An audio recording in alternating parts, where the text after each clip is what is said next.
আকাশে বাতাসে এখন শুধুই পুজোর গন্ধ, কারণ পিতৃপক্ষের অবসানে আজ মহালয়া। রেডিওয় বীরেন্দ্র কৃষ্ণর চণ্ডীপাঠ, দেবীপক্ষের সূচনায় পূর্বপুরুষের স্মরণে তর্পণ। হাওড়ার একাধিক ঘাটে ভোর থেকে তর্পণ। আকাশে বাতাসে চারিদিকেই এখন শুধু পুজোর আমেজ। আপনাদের আজ বিভিন্ন জায়গার ছবি দেখাবো। সকাল থেকেই আজকে শহর থেকে শুরু করে জেলা, ভোর থেকে নদী ঘাটে তর্পণ। হাওড়ার একাধিক ঘাটে ভোর থেকে তর্পণ। বিভিন্ন জায়গাতেই সকাল থেকে তর্পণ চলছে। পিতৃপক্ষের অবসানে আজ দেবী পক্ষের সূচনা, আজ মহালয়া।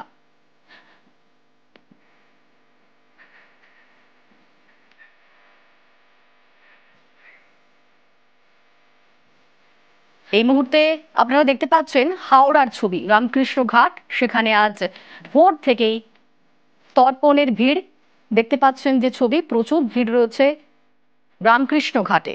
হাওড়া রামকৃষ্ণ ঘাটের ছবি এই মুহূর্তে আপনাদের দেখাচ্ছি। পিতৃপক্ষের শেষে আজ দেবী পক্ষের সূচনা।